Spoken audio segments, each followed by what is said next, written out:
9:24 p.m, el día en Colombia. Freddy Camilo Gómez, ex candidato al Senado, fue capturado por su presunta vinculación a nada más y nada menos que la red de corrupción de alias Papá Pitufo. No aceptó cargos, pero también hay unos uniformados involucrados.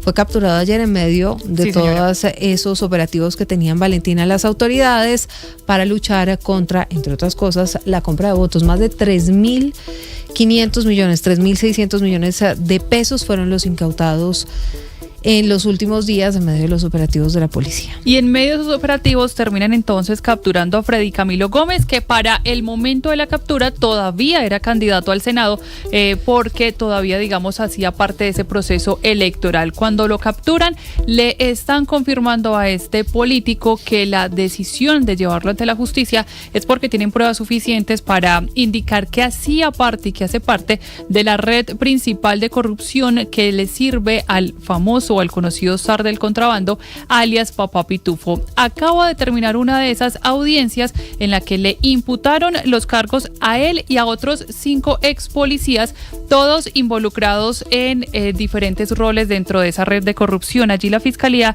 les imputó delitos como concierto para delinquir, tráfico de influencias de servidor público y también cohecho por dar u ofrecer. Aquí dice la Fiscalía que este político era el enlace clave entre funcionarios de la rama judicial, funcionarios de la Polfa, que son los que están presentes en los puertos del país, y también el zar del contrabando, con el fin de recibir dinero a cambio de alertar de diferentes procedimientos en contra del contrabando, o por el contrario facilitar que ingresaran los productos que no estaban cumpliendo todos los impuestos o los requerimientos legales, mientras que los policías pues también cumplían otros roles aprovechándose de esa función que tenían dentro de la institución. Acaba de terminar entonces la imputación de cargos, ninguno aceptó cargos y estamos atentos a que se defina la medida de aseguramiento, si deben ir o no a la cárcel. Las audiencias se están haciendo de manera reservada porque, recordemos, todavía está vigente el proceso en contra de alias Papá Pitufo y porque todavía hay policías que están pendientes de capturar, más policías que estarían involucrados y por lo tanto se deben hacer reservadas precisamente para no alertar y evitar ese riesgo de fuga. Silvia Lucas. 9:27, Valentina, gracias. Y como usted lo decía, pues se desarrollaron durante el día de hoy las audiencias de judicialización contra los 5 capturados durante la jornada electoral por su presunta vinculación con la red de contrabando de Diego Marín Buitrago, mejor conocido como alias Papá Pitufo, entre ellos el ex candidato al Senado Freddy Camilo Gómez. Calila. Semana con el desarrollo de la judicialización contra los 5 capturados durante la jornada electoral por su presunta vinculación con la red de contrabando de Diego Marín Buitrago alias Papá Pitufo. Según la investigación, Freddy Camilo Gómez, ex candidato al Senado de la República, al parecer tenía un rol clave para mantener contactos en la Polfa y la rama judicial para que a cambio de dinero permitieran el ingreso al país de mercancía de contrabando o abstenerse de actuar contra la red. José Luis Olaya, presuntamente habría utilizado su experiencia en el área de talento humano de la policía para identificar y perfilar uniformados. Edgar Humberto Vaca tendría un rol relacionado con la entrada de mercancía en los puertos de Barranquilla y Cartagena. Faudel Luis Salazar se desempeñaba como jefe de la división de la Polfa y bloqueaba operativos a la mercancía de contrabando. Y finalmente, Juan Miguel Jaramillo habría tenido la función de recibir los pagos ilícitos y distribuirlos entre otros uniformados de la red. Mientras tanto, la Fiscalía ya llamó a juicio a Diego Marín Buitrago, alias Papá Pitufo.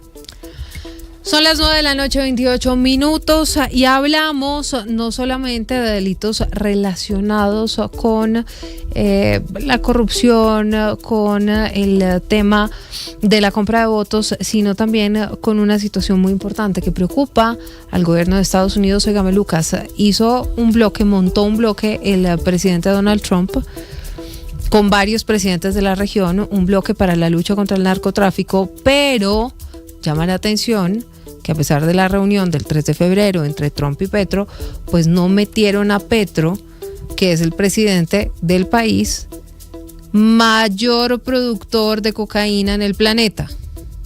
Ahora, tampoco está México, tampoco está Venezuela. No, pues, pero por eso. Claro, pero lo que le voy a decir es que esto es más un la tema. La droga se produce en Colombia, sale mucho por Venezuela, aunque bueno, según Trump ya tienen ese tema casi que controlado. Sí. La droga sale de Colombia, llega a México y pasa de México a Estados Unidos. A ver, si hay unos países protagonistas en todo este tema de la lucha contra el narcotráfico, por el papel geográfico, entre otras cosas, que cumplen, pues son Colombia y México. ¿Cómo Claro, lo tiene usted a Colombia y México? Pero la respuesta que yo creo, Silvia, es que esto es más un tema de afinidad política, porque ahí estaban todos los que han sido de derecha, grandes aliados del gobierno del presidente Trump. No necesariamente lo que yo le iba a decir, con quienes no ha tenido buena relación, porque con Claudia Sheinbaum ha tenido una excelente relación, pero pues hay una diferencia política grande en los proyectos de gobierno que cada uno tiene en los países. Y también acuérdese usted de la Cumbre de las Américas, que es organizada por la OEA. Lo que sienten muchos es que lo que Donald Trump está haciendo es armar una especie de Cumbre de las Américas en paralelo con los países, como un bloque de países de amigos. derecha. Exactamente, algo así como el Foro de Sao Paulo, pero para el otro lado. Sí, o los BRICS, o bueno, en Exactamente. fin, lo que usted quiera, pero de todas maneras, pues es difícil luchar contra el narcotráfico sin los protagonistas de la ecuación. Completamente de acuerdo. Ahí faltó México, faltó por supuesto Colombia. Hoy en día, y en esa cumbre es que anuncia además Donald Trump que ya reconoce al gobierno de Delcy Rodríguez. Pues le hablo de esto porque el presidente Gustavo Petro está en Viena. Llegó tarde. Sí, no me haga sacar. Llegó tarde.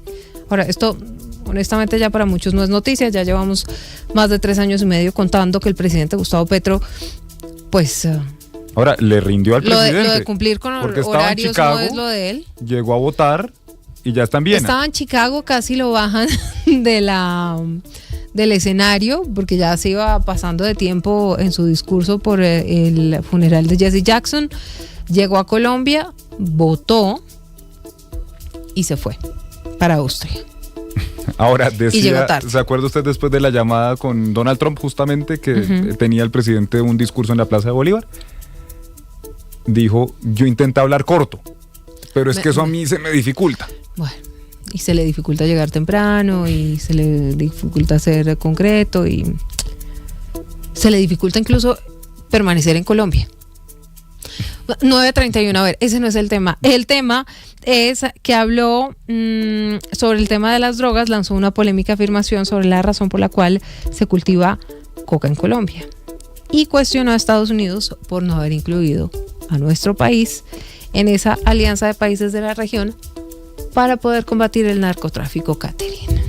El presidente Gustavo Petro aterrizó en Viena justo cuando debía dar su discurso en la sesión número 69 de la Comisión de Estupefacientes. Por ese motivo, el orden de las intervenciones fue modificado hasta que el mandatario entró en el recinto. Incluso hubo una corta pausa para esperarlo. Su discurso estuvo marcado por una defensa al programa de sustitución de cultivos de su gobierno y una crítica a Estados Unidos por la desertificación de la lucha antidrogas al país, la inclusión del mandatario en la lista FAC y la ausencia de una invitación a Colombia para la cumbre convocada en Miami por el presidente Donald Trump, en la que presentó el escudo de las Américas, una alianza con líderes de la región cercanos a su ideología política, con los que busca combatir el narcotráfico. ¿Por qué si Colombia tiene la inteligencia más sofisticada para, en alianza con 75 naciones, incautar sin matar a nadie 3.300 toneladas, sea en el área colombiana, sea en el planeta Tierra, con 80% de inteligencia colombiana? Entonces se hacen reuniones de alianza excluyendo a Colombia. No fuimos a Miami, no critico que se hagan coaliciones políticas, eso es del libre entender de la política, pero sí me parece que con 17 países pequeños, débiles y sin experiencia para enfrentar la cocaína, no se puede hacer un escudo del sur, lo van a agujerear. El presidente Gustavo Petro insistió en que el país ha logrado buenos resultados en materia de incautación y por eso cuestionó las decisiones de Estados Unidos. Quiero decirlo aquí como presidente de Colombia, ya no me queda mucho tiempo. Yo estoy en la lista FAC, aquí no debería estar. Me acusaron de ser aliado de los narcos. En el momento en que más cocaína incautamos en Colombia, llegamos a 3.300 toneladas. En el momento en que comenzaron a descender los cultivos de hoja de coca, podría explicar, ya me llevaría mucho tiempo, el por qué en Colombia se cultiva hoja de coca. Y la explicación que les daría en pocas palabras es que en Colombia se cultiva hoja de coca porque es una de las sociedades más desiguales del mundo. Como parte de su agenda, el mandatario sostuvo una reunión bilateral con el director ejecutivo encargado de la Oficina de la ONU contra la Droga y el Delito, John Brandolino, con quien discutió temas relacionados con la evaluación de las medidas de hectáreas de hoja de coca en Colombia, que el mandatario ha criticado. Luego se reunió con la presidenta de la Junta Internacional de Fiscalización de Estupefacientes, Sevil Atasoy, y cerró la jornada con un encuentro con organizaciones y representantes de la sociedad civil en la residencia de la Embajada de Colombia en Austria.